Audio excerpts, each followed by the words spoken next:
Hello, friends. We have a Time for All Ages story this week called The Father, the Son, and the Donkey. It is a Buddhist wisdom story, and it's related to the theme that we're exploring in church this week. On Sunday, Adam will preach a sermon called Friends and Strangers.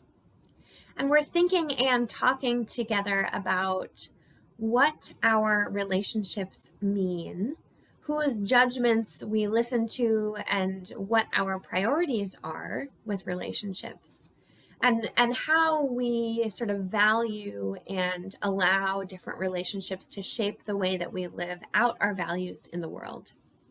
So enjoy this story.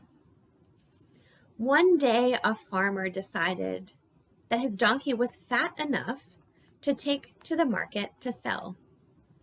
He called to his son and told him to bring 2 poles. "We will carry our donkey to the market on these 2 poles so that she will not get too thin from walking that long distance." So they tied the donkey to 2 poles, hoisted the poles upon their shoulders, headed down the road to the market. The donkey hung upside down between them, braying and hee-hawing in dismay. She was not happy.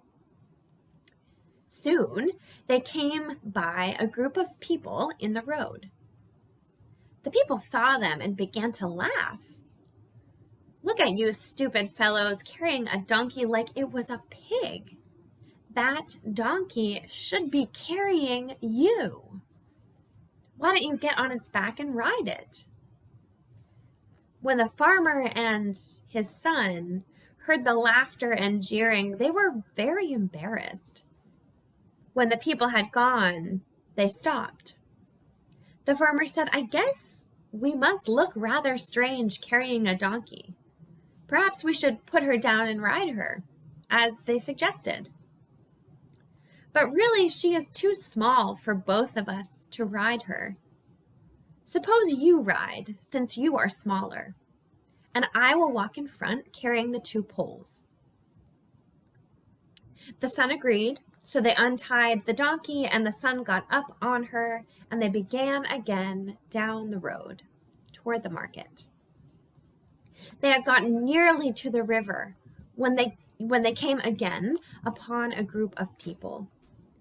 This time they called out to the son, "Hey, boy, what kind of son are you riding in comfort while your poor old father walks carrying the poles and the bags? You should be ashamed of yourself," they said. The red-faced son dismounted the donkey. "Perhaps you should ride, father, and I will carry the packs." "Yes, son," the father said, "perhaps that will be best." So the father got up on the donkey, and the son walked in front with the pack. They crossed the river and entered the village where the market was. Soon they came upon a group of young women at the side of the road. "Look at that handsome young man walking like a servant, while the old goat rides like a prince. You should ride, handsome boy, and the old man should walk." The boy turned to his father. "Father, have we made a mistake again?" "Yes, son," replied the father. "It seems we have made several mistakes today. First, we carried the donkey and people said it was wrong. Then you rode and people said it was wrong. Then I rode and people said it was wrong.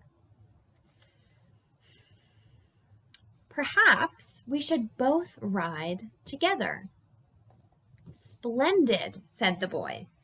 So they both got up on the donkey and continued on their way.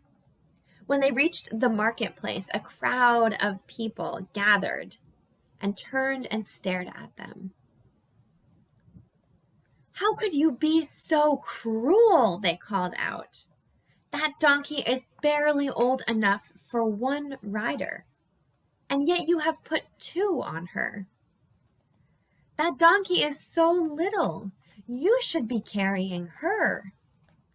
Shame, shame, shame on you, the people cried louder and louder. The farmer and his son got off at once, but the crowd was so loud that it frightened the poor donkey, who bucked and kicked and shook herself free and ran off, never to be seen again. The end. So in this story, we hear again and again the old man and his son valuing the opinions and the thoughts of other people more than their own. So they listen to the voices of other people and they just believe them to be true without thinking what they think and feel for themselves. And so I wonder, are there times when you have been ruled or controlled by the impressions and opinions of other people? I know that I have. And so I want to invite us to imagine this week what it would look like to fully live into our vision. Whose judgments would we have to face and maybe confront in order for that to happen? Another question to explore is, how willing are we?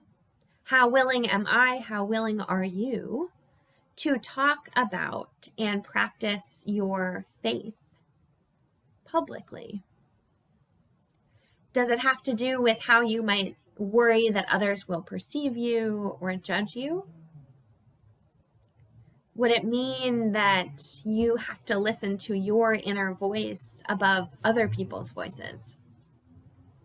So they're big questions, and I am living those questions this week and beyond this week. I'm living those questions all the time, and I invite you to do the same. So I hope that you have a great week, and I look forward to connecting with you soon. Take care, everybody.